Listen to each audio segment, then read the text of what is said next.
Bien, vamos a abordar el tema 7, en el que trataremos sobre las terapias psicológicas, biológicas y físicas. Primero nos preguntaremos cuáles son los distintos modelos de psicoterapia actuales, de los que quizás los más conocidos, no quiero decir más eficaces, menos eficaces, pero los más utilizados.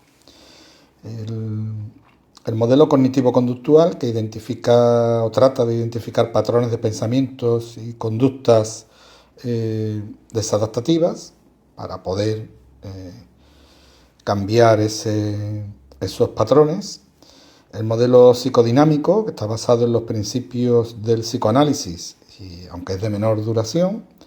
La terapia de aceptación y compromiso, que persigue aumentar la flexibilidad psicológica y aceptar desde fuera esa condición, esos problemas que se dan en el paciente. La terapia sistémica, centrada en las relaciones dinámicas y las interacciones dentro del grupo o de la familia. Y las terapias humanistas, centradas en la experiencia del sujeto y en la capacidad que tiene el ser humano de desarrollo y de autorrealización. Tenemos que decir que la psicoterapia es un tratamiento de naturaleza psicológica, que promueve el logro de cambios en la conducta, la adaptación al entorno, la salud psicológica, física y el bienestar biopsicosocial de las personas o grupos. Esto es como lo define la Federación Española de Psicoterapia. Y dicho esto, vamos a ver los diferentes modelos, quizás desde una cierta cronología, al menos en lo que respecta a nuestro país. Comenzamos por la terapia psicoanalítica o la terapia psicodinámica basada en el psicoanálisis. Este modelo se enfoca en el análisis del pasado, en la infancia sobre todo, en las relaciones con los padres, considerando aquellos conflictos no resueltos ya en la etapa adulta. Establece unas estructuras del psique que son el ello, el yo y el superyo, siendo el ello la parte más primitiva, los impulsos, la parte que tratamos o que se relaciona en la primera tópica freudiana con el inconsciente. Por otro lado estaría el superyo, que es esa parte o esa estructura mental donde surgen las restricciones de nuestra conducta, donde valoramos cómo nos pueden ver los demás, y en medio estaría el equilibrio, el yo. En medio estaría el yo, ese equilibrio. En resumen, podríamos decir que el yo es la parte racional y consciente de la mente, opera según el principio de realidad, mediando entre los impulsos del ello y las restricciones del superyo. Algunos conceptos y elementos del psicoanálisis serían, y que leeréis y escucharéis en el contexto de este modelo terapéutico, serían las relaciones objetales, que son las relaciones que se tienen con los objetos. Y objetos en el contexto psicoanalítico son personas, cosas, ideas e incluso partes del yo. Otros elementos serían la transferencia, que es el desplazamiento de las actitudes y sentimientos hacia el terapeuta, ya sea el amor, la rabia o las respuestas emocionales. La contratransferencia, que serían los sentimientos del terapeuta hacia el paciente, la empatía, las relaciones emocionales, etc. La alianza terapéutica, que es el compromiso entre ambos, paciente y terapeuta, para explorar los problemas. La resistencia, que son las ideas o impulsos reprimidos. Y la asociación libre, que consiste en hablar libremente sin intervención del terapeuta. Algunas figuras serían Freud, Jung, Erich Fromm, Lacan o Melanie Klein. Hablamos ahora de las terapias humanistas, llamada también la tercera fuerza. Tercera fuerza porque surge para dar respuesta a aquello que tanto el psicoanálisis como el conductismo no habían logrado. Las terapias humanistas, o en las terapias humanistas, el ser humano es una unidad biopsicosocial. ¿Os suena esto, verdad? Capaz de ajustarse creativamente al medio y asegurar su propio desarrollo personal. Surgió para superar las limitaciones, como decía antes, del psicoanálisis y del conductismo. Tiene 4 aspectos centrales, ya que el cambio personal implica la toma de conciencia y el asumir la responsabilidad. Los 4 aspectos centrales serían las raíces filosóficas, los principios sociológicos del movimiento antipsiquiátrico, el desarrollo y crecimiento personal y la visión positiva y humanista del ser humano. Entre las figuras influyentes serían Fritz Perls, creador de la terapia Gestalt, Abraham Maslow, lo conoceréis por la pirámide de las necesidades humanas, Carl Rogers, creador de la terapia centrada en el cliente. Y hablamos ahora de los modelos cognitivos conductual, que combinaría técnicas conductuales y cognitivas y es la predominante en las terapias actuales. Está basada en la evidencia. Algunos autores, Aaron Beck, padre de la terapia cognitiva, Albert Ellis, fundador de la terapia racional emotiva, y Donald Michibon, que trabajó sobre las técnicas de inoculación al estrés junto con Hans Selye. Se basa, el modelo cognitivo-conductual se basa en la relación entre los pensamientos, las emociones y las conductas. Algunas técnicas empleadas en la terapia cognitiva conductual sería la relajación para reducir la respuesta de ansiedad ante el estrés, la exposición imaginada, gradual, para enfrentarse a situaciones evitadas, la desensibilización sistemática, que sería una exposición gradual a fobias, pero con respuestas incompatibles, con respuestas que serían deseadas, como por ejemplo estar relajado o relajada ante la presencia de, si tenemos fobia a las alturas, pues cuando estamos asomándonos desde una situación de altura. El modelado, que sería el cambio de conducta según un modelo fijado, el biofeedback, el autocontrol de respuesta fisiológica. Y digo respuesta fisiológica, el pulso, la respiración, el galvanismo, la sudoración.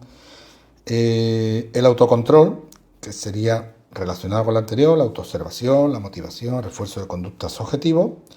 El entrenamiento de habilidades sociales, que persigue la mejora de la interacción social mediante las habilidades sociales, entre ellas la empatía y la asertividad, como más importante quizá. La terapia racional emotiva trata de cambiar la interpretación que le damos a ciertas cosas, es decir, las ideas irracionales. El entrenamiento en inoculación del estrés, que sería el afrontamiento en un contexto controlado.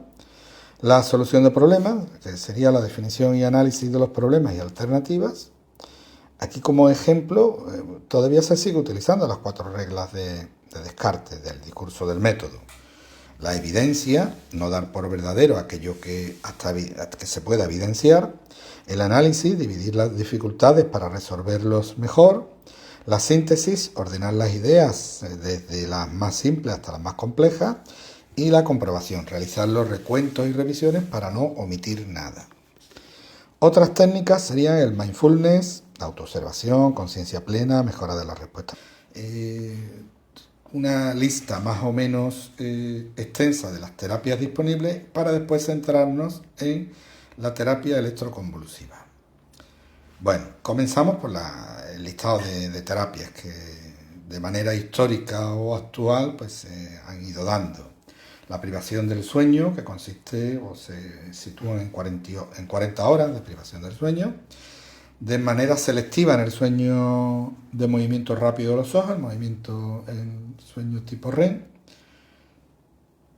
y que parece que causa o parece que obtiene buena respuesta en la depresión endógena. La fototerapia, que se hace con luz artificial, para el trastorno afectivo estacional y que ayuda o puede ser eficaz porque regula el ritmo, los ritmos circadianos, también en problemas de depresión relacionada con las estaciones del año. La estimulación magnética intracraneal, similar a la terapia electroconvulsiva, pero los estímulos serían magnéticos de alta frecuencia. La terapia magnética de convulsión, similar también a la terapia electroconvulsiva, pero sin campos eléctricos también, solo magnéticos. La estimulación eléctrica transcraneal directa, que es una forma no invasiva, con una corriente eléctrica muy débil. La estimulación del nervio vago. Seguimos. La estimulación del nervio vago para tratar crisis epilépticas parciales y en tratamientos depresivos refractarios al tratamiento. La estimulación cerebral profunda, que sería mediante la colocación de electrodos en áreas específicas del cerebro. Se utilizan en el Parkinson, en los temblores esenciales o en la epilepsia. Y hablamos de manera general de psicocirugía. Históricamente se empleaba la lobotomía, la cingulotomía, y ahora se utiliza también esa psicocirugía para la estimulación cerebral profunda, sobre todo la cingulotomía en los trastornos obsesivos compulsivos. Con la psicocirugía se diferencia de la neurocirugía en que con la psicocirugía lo que se trata es de solucionar, de aliviar o de reducir los síntomas de un trastorno mental, no de un trastorno neurológico. Y ahora hablemos de la terapia electroconvulsiva. Un poco de historia. Desde 1934, von Meduna trataba con crisis comiciales que se producían con alcanfor. Después se utilizó el cardiazol o la insulina. Hasta no hace mucho se hablaba todavía, algunos pacientes nos dicen, para mi padre lo trataron le daban los shocks insulínicos,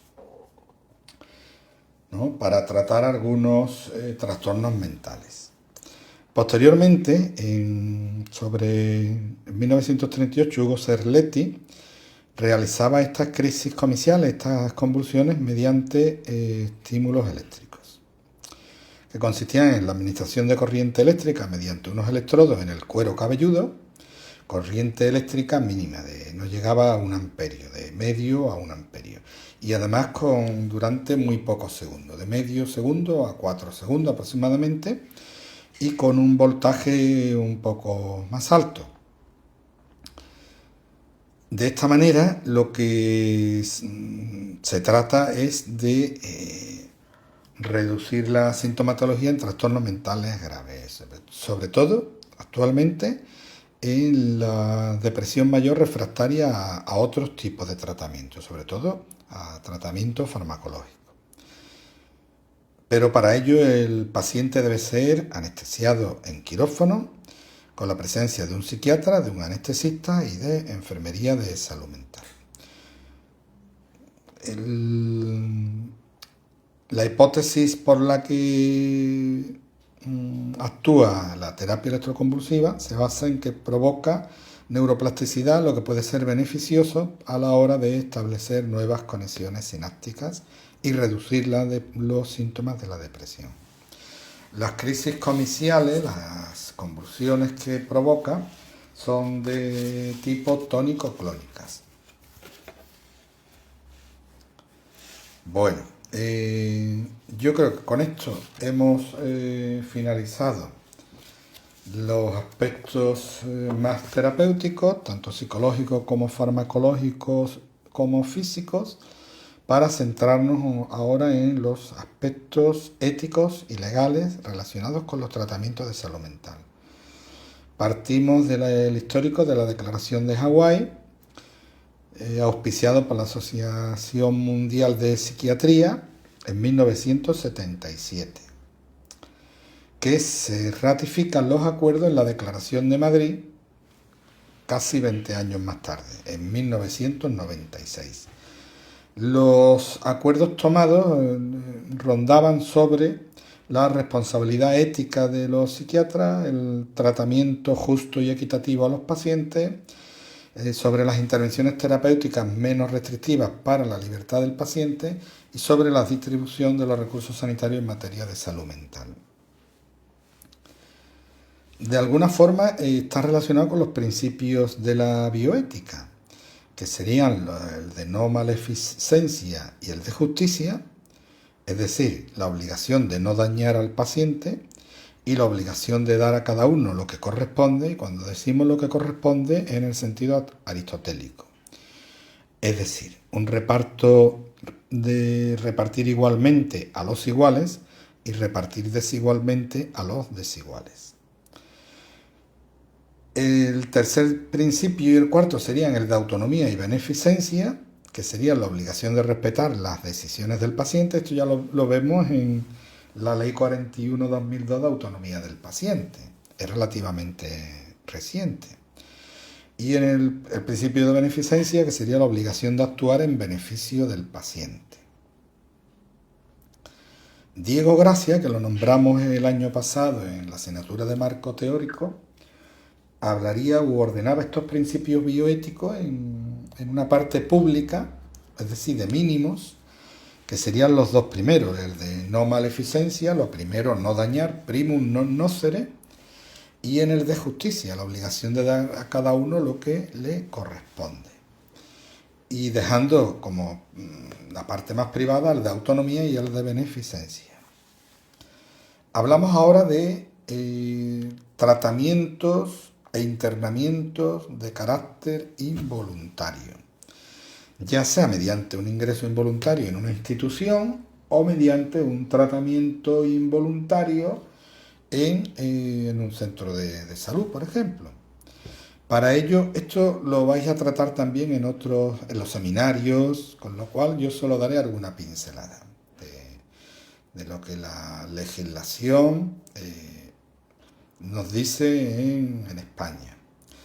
Primero, que tiene que haber una indicación médica y que esa indicación médica debe ser ratificada por la autoridad judicial. Esos son los criterios, que está contemplado en la Ley de Procedimiento Civil y que siempre debe ser con la garantía de la ratificación por la autoridad judicial. Y se realiza o se lleva a cabo cuando el paciente no sea competente para tomar la decisión de su tratamiento o de su ingreso, bien porque esté en peligro el paciente o porque estén en peligro las personas alrededor de ese paciente. También podemos hablar del uso de medidas restrictivas, que lo vais a ver en los seminarios, y que hablarían de la sujeción mecánica, del aislamiento o de las restricciones comunicativas, y que deberán llevarse a cabo mediante los principios de respeto, de indicación médica. Y fijaos que en este caso, en casos de urgencia, la enfermería podría tomar o debería tomar la decisión. También el principio de proporcionalidad y el principio de protocolización deben estar protocolizados, no puede ser a criterio del profesional en ese momento. Y con esto finalizamos el tema 7.